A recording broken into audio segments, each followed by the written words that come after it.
Short reviews for April 6th. Definitely reflect a little bit more variety than I've been presenting for the last few weeks. I, there's 8 total here, and I wouldn't say that any of these are amazing. I would just say they're all interesting, and for different reasons. So, uh, don't go in expecting anything mind blowing, but there are a couple of pretty cool records I'll get to early on. So, uh, the first one is something I liked but didn't like, and still kind of am on the fence, but it still ends up being my highest recommendation out of this week's group of 8, and that is Nemesis and Nativity, the debut full length from the Infinity Ring, which is a New England based, let's call them a gothic dark folk influenced post industrial band who. Uh, don't necessarily fit anything I just said, but that's the closest we can get. Now, my references for this album include Rome, a certain era of early 2000s Swans, and Ordo Equilibrio to some degree in terms of sound design. But basically, yes, we're getting that sort of point where a little bit of martial industrial and a little bit of neofolk, or a lot of neofolk, and some gothic rock are colliding in an interesting way that very much focus on a certain vocal style, which I think is average and pretty common nowadays, but it fits the music quite well. The spectacle of this record is really in the first half. It's where the most memorable songs are, it's where the most impassioned performances are, and I don't think the lyrics are very good on this album personally. They're not as deep as, and I don't think the voice is that good either personally. I've heard a lot of this type of music, but it all works together eventually. It comes together as a fully fleshed out record, kind of impressive for a debut in this style, which is, they're usually a bit ham fisted. So, what really impresses me and what I think a lot of people will miss out on is side B. This is where the album basically detangles itself, and you find a lot more guitar work, even electric guitar work, that breaks that folkish, crooning songwriter feeling of the first half and starts to deal in more abstract ideas, which are more interesting, and they justify the post industrial tag given to this record in an interesting way. It's a shame that the first half kind of out kind of strangles out the second half in a lot of ways. But if you take the album as a whole, where it starts and where it ends, it is actually a pretty good record. So give it a chance and see if it's your thing.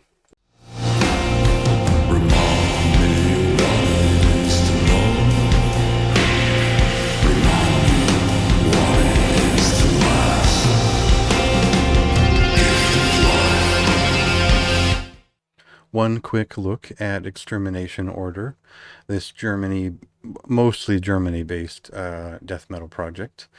And you should understand what that is. That logo should give it away for most people, unless you believe it's Warhammer related. That is definitely a bolt thrower looking logo, and this is a bolt thrower sounding band.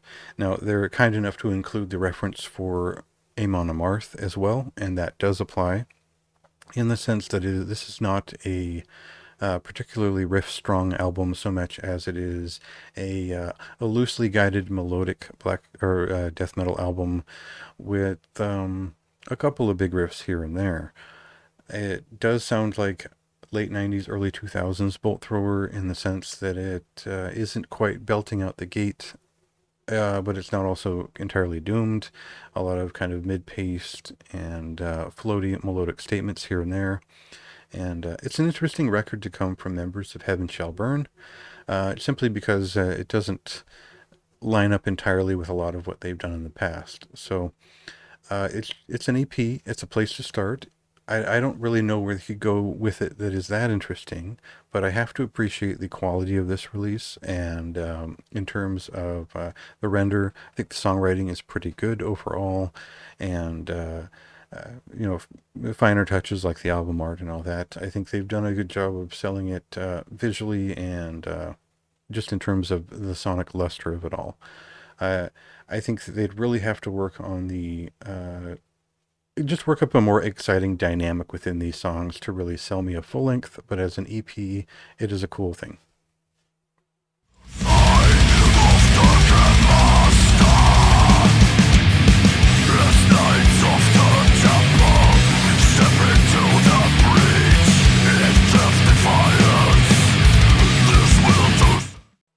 Call Nagini is a let's call them a war metal band for the most part, out of Kolkata, India, and this is a certain type of band from the inner order there that is out there to push the limits of noise, pace, and as much maximal over the top, sort of whipped together attack as they can while still conveying some kind of meaning and structure. Now, they really push the edge there, they blur it. It is a bit psychotic in the way that it attacks for the 17 minutes that it does. But there are a few moments that land pretty interesting. And I think if you are interested enough to follow along, there are places that it does go in between the bursts of erratic and terrifying speed, I guess.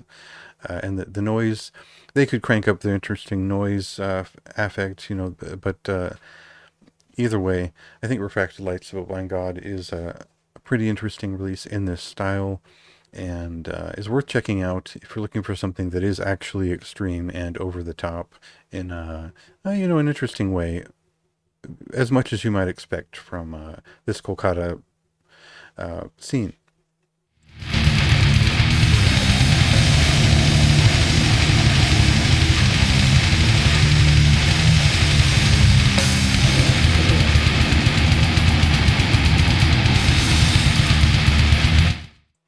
It's Only Midnight is the second full length from San Jose, California based death grind band Death Grave. And this time around, the vocals are a bit different. They're a little bit more uh, boomed out, a little bit more guttural, and that kind of dominates the record a little bit. I think that the same references apply here in terms of like a little bit of mid '90s grindcore, over the top feeling, a bit of the death metal chunk to all the guitar work, but also the punkish power violence meets autopsy abscess kind of feeling. Uh, that all works there. I think it sounds like they're having a bit less fun this time around with the arrangements, and now they're just kind of chopping away at it, and that dominates most of the first half. In the second half, they start to have a little bit more fun with some of the more punkish and maybe more directly just plain grindcore influenced sounds.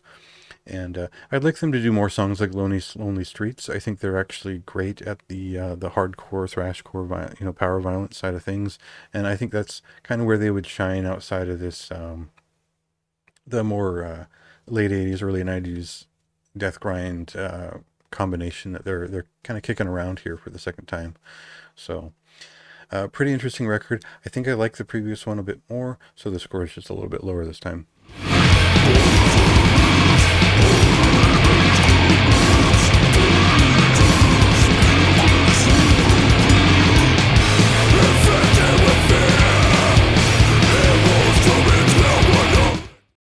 Brothers in Christ is I believe, a split 7-inch between Oklahoma-based Chat Pile and Missouri-based, Missouri-based Nerver. They're both technically noise rock slash post-hardcore bands. Each have a little bit of a sludge influence. They make a pretty good pairing on the 7-inch.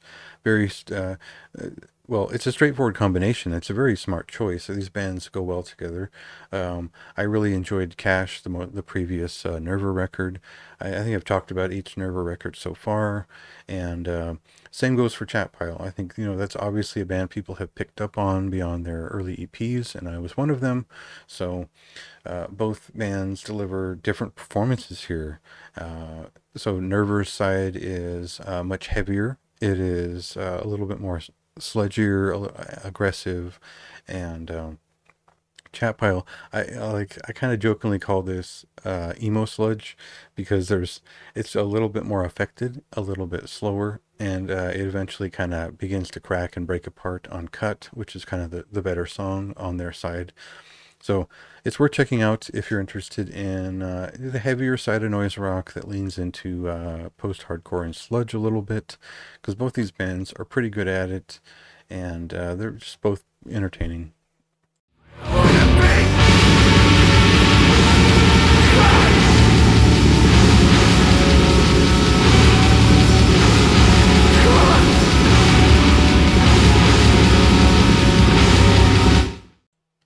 Nunca se tornarão. Lugares is the latest full length from Geso. This is a northern Portuguese psychedelic rock band that are now leaning more towards psychedelic doom metal on this third release. The sort of the pitch for this thing is sort of like if the more easygoing side of Pentagram met up with a little bit of the Crystal Castles-esque synth, and that sort of applies here for the most part. The synthesizers used feel a bit analog, and they might stand out for some. They might be a bit too much for some. It really depends where you land with that kind of accoutrement and voicing in this type of music, because it is quite serious and dire in terms of the tone of what they do, which is no longer such a stony sound, but more of a gloomy, nuanced, sort of deeper feeling psychedelic doom sound. And I would say doom rock would maybe be more appropriate of a description. Uh, I really enjoyed this record. I think it's pretty great. I just think that it's maybe a bit of an oddball choice for a lot of people who won't really they won't know what they're talking about. You'll just kind of have to feel the music, and yeah, I mean, it's going to be a strong record for fans of psychedelic doom, and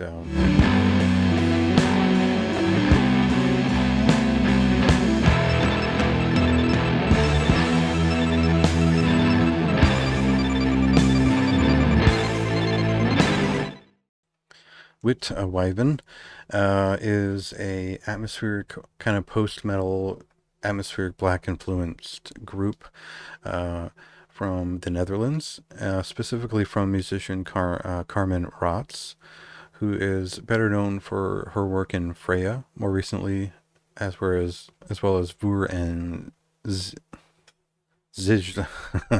um, anyway, this is definitely a atmospheric black metal influenced record, but it is very much just an atmospheric metal record, which it makes sense that they performed at Roadburn in 2019 based on their sound, because it is more of a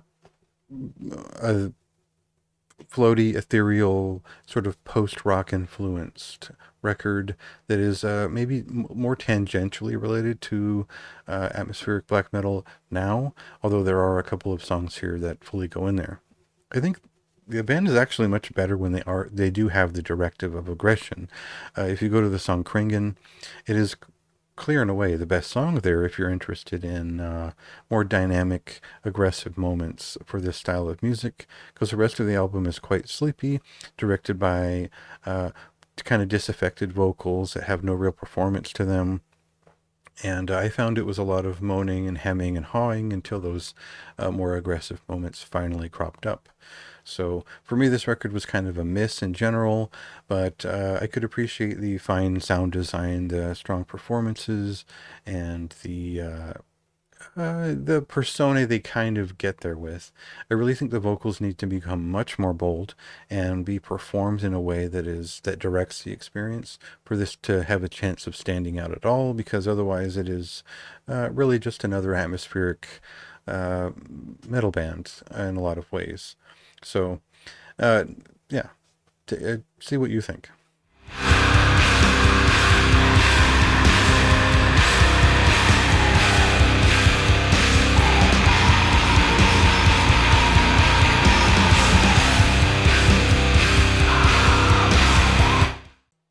Moribund, Moribund Mantras is a German blackened post metal band, and much like the previous record I talked about, it deals in atmospheric kind of post-metal shapes applied to black metal aesthetics. And this is a much more successful record in that regard in terms of at least presenting more involved rhythms, uh, giving a little bit more of an atmospheric sludge metal attuned feeling and dynamic.